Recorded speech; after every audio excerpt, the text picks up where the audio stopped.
What don't you understand about yes or no? Like, what can't you comprehend about yes or no questions? Do you still want to abolish ICE? Do you still want to abolish ICE? Yes or no? That I wanted to abolish ICE. Didn't you march in a rally calling for ICE's abolishment?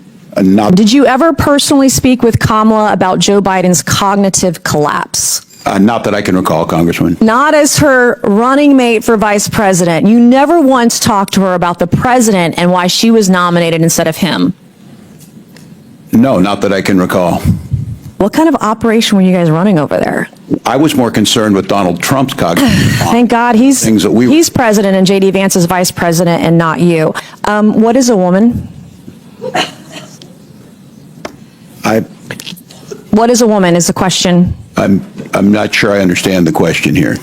What do you want me to say? I want you to say that a woman like me is an adult human female, that men can't become women. You guys are the party of violence, and you're the party erasing women. You don't respect us. You're a bigot. You're a misogynist. You're a sexist. Mr. Chairman, I yield back. Whoa. Okay. If that opening clip didn't get your blood pumping, I don't know what will. Look, we see a lot of congressional hearings these days where politicians just sit there, read pre-written speeches, and let witnesses slide with talking points. But Congresswoman Nancy Mace, she did not come to play games today. Right out of the gate, she took Governor Tim Walz straight to task. No fluff, no dodging, just relentless, rapid-fire accountability. She went after the real issues that everyday Americans are sitting around their kitchen tables worrying about. Border security, respecting our law enforcement, basic biology, and whether political leaders have the guts to tell the truth. Seeing someone actually demand a simple yes or no from a high-profile politician is like a breath of fresh air. We're about to react to the full, unedited exchange together. But before we dive all the way in, do me a quick favor. Hit that like button if you love seeing leaders actually held accountable. Subscribe to the channel for more honest, no BS political breakdowns. And drop a comment below. Did Nancy Mace nail it or what? Let me know your initial reaction right now. All right, let's play the full video and break down every single piece. Welcome to the unofficial 2028 Democrat presidential primary right here on stage at the Oversight Committee. Governor Newsom must be seething. The three of you beat him to the stage, but he's a little busy right now defending illegals and defending Antifa, torching what is left of Los Angeles. Governor Walz knows the playbook. In 2020, he rolled out the red carpet for anarchists while Minnesotans watched their neighborhoods burn. You've turned your states into sanctuaries for illegals. You've done more to shield MS-13 than to protect the single mom working 2 jobs in Chicago, Queens, or Minneapolis. And you've worked harder against ICE than with them. So Governor Walz, and boy, does that feel nice to say the word governor, my first question is for you. Did you know the Nazis killed 6 million Jews during the Holocaust? It's a yes or no question. Did you know the Nazis killed 6 million Jews during the Holocaust? Pushing my button down. Okay. Yes, I believe that's historic. Okay, would you agree the Holocaust is the most horrific atrocity in human history? Yes or no? I think the Holocaust ranks amongst them, yes. Did you know the Nazi Gestapo imprisoned, tortured, and murdered Jews by the hundreds of thousands and committed genocide against the Jews? Did you know that? I do know they operated as secret. Did you know ICE has done none of that? Yes or no? Operated as a secret police force? No, that's not the question. Did you know that ICE has not committed genocide against anyone? Yes, I do know that. Okay. Do you apologize for your disgusting comparison of ICE to the Gestapo, who killed hundreds of thousands of Jews during the Holocaust? As a history teacher. Yes or no is the question. A historical comparison. You're a governor. You understand what the question is. It's yes or no. Will you apologize for what you said about ICE, comparing them to Gestapo? To identify who they are when they operate, to not use unmarked. Okay. Mr. Chairman, this governor, or honorable, can't answer the question. Do you believe the Nuremberg trials were a good exercise in holding the Nazis accountable? Yes or no? I think due process. Okay, so are you calling for ICE agents to be brought to a tribunal under the threat of death by comparing them to the Gestapo? Everyone is afforded due process. What don't you understand about yes or no? Like, what can't you comprehend about yes or no questions? Do you still want to abolish ICE? Do you still want to abolish ICE? Yes or no? That I wanted to abolish ICE. Didn't you march in a rally calling for ICE's abolishment? Not that I can recall, Congressman. Well, according to widespread media reports, you did. And the media is always correct. How do you rate Kamala Harris's job as border czar? I want a number between 1 and 10. How was she as border czar? I wouldn't have a way to measure that. I was not in the administration. Weren't you her running mate for vice president? As in the campaign. And you Wasn't part of the can't rate her role as border czar on a scale of 1 to 10. Was she great at 10 or was she a 1? Terrible. I think her proposal that she put forward to make sure we had the bipartisan immigration. It wasn't bipartisan. Did you ever personally speak with Kamala about Joe Biden's cognitive collapse? Not that I can recall, Congressman. Not as her running mate for vice president. You never once talked to her about the president and why she was nominated instead of him. No, not that I can recall. What kind of operation were you guys running over there? I was more concerned with Donald Trump's cognitive. Thank God he's president and J.D. Vance is vice president and not you.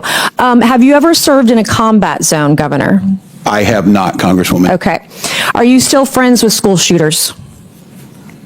I have never been a friend with a school shooter. Didn't you say you were friends with school shooters on the debate stage? Oh, Congresswoman. Yeah. I think that's very evident. As a teacher and a parent. My mom was a teacher. I'm a high school dropout. We can talk about that later. Is bullying okay? Is bullying okay as a teacher? Is bullying okay? Yes or no? Is it okay to bully somebody? I think Yes there's or a no? time to push back at a bully. So yes, I do think there's a time. So you think it's okay to bully others? I think it's okay to bully the bully at times. Well, you're showing that the Democrat Party is a party of violence. Were you at Tiananmen Square? Have I been to Tiananmen Square? I have. Were you at Tiananmen Square? I have been at Tiananmen Square. When were you there?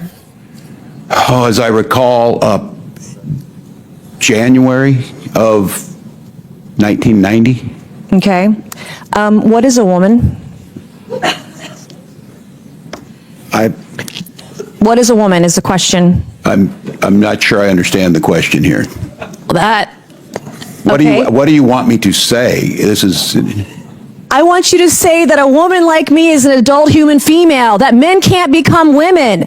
You guys are the party of violence, and you're the party erasing women. You don't respect us. You're a bigot. You're a misogynist. You're a sexist. Mr. Chairman, I yield back. Congresswoman, lady, thanks. Mr. Chairman, I will ask you. To this. Man, where do we even begin with that? That was an absolute masterclass in holding a politician's feet to the fire. Let's break down what we just watched because there are 3 or 4 moments in there that every American political enthusiast needs to pay attention to. 1, the attack on IC and law enforcement rhetoric. First off, let's talk about the IC questions. Mace brought up historical fact about the Holocaust and asked point blank if Walz stood by past far-left rhetoric comparing IC agents to the Nazi Gestapo. Look, you don't have to agree on every single policy to realize that comparing American law enforcement officers, men and women who risk their lives daily to stop human trafficking, cartel violence, and illegal fentanyl, to the Gestapo is completely unhinged and disrespectful. When Mace asked him for a simple apology or a straightforward yes or no on whether he still wants to abolish IC, he started doing the classic political sidestep. Mace was 100% right to press him. Our border situation is a disaster, and when leaders minimize law enforcement or push to abolish the very agency keeping communities safe, they need to be called out directly.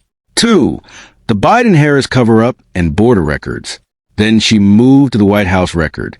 She asked him flat out about Kamala Harris's track record as border czar, and whether he ever had honest conversations about Joe Biden's obvious cognitive decline while on the campaign trail. His answer? Not that I can recall. Come on, man. The entire nation was watching what was happening with the presidency, but the folks inside the political machine want us to believe nobody was talking about it behind closed doors. That lack of transparency is exactly why millions of Americans have lost trust in Washington. Mace was speaking for everyone who felt like they were being lied to for years. 3, the what is a woman? Moment. But the moment that really took the cake, the moment that highlights the massive cultural divide in this country, was when she asked him one of the simplest questions in human history. What is a woman?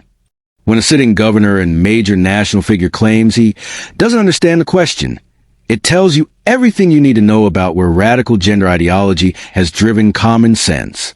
Nancy Mace laid down the truth without flinching.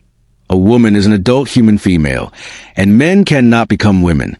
She called out how this ideology is actively erasing women, taking away hard-earned titles in women's sports, invading private spaces, and rolling back protections that generations of women fought for. Standing up on the floor of Congress and stating basic biological reality takes real courage in today's political environment, and she nailed it. Final thoughts. At the end of the day, what made Nancy Mace's approach so effective was that she didn't just make a grandstanding speech for a 10-second soundbite. She asked direct questions, cut through the evasion, and demanded accountability on real-world issues. Secure borders, safe communities, historic truth, and basic reality.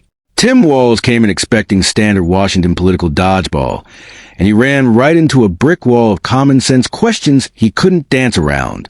I want to hear from you guys. Which part of this exchange stood out to you the most? Was it the icy debate, the border record, or the defining a woman moment? Let's keep the conversation going in the comments below. Thanks for tuning in. Don't forget to like and subscribe. And I'll catch you all in the next reaction. Peace.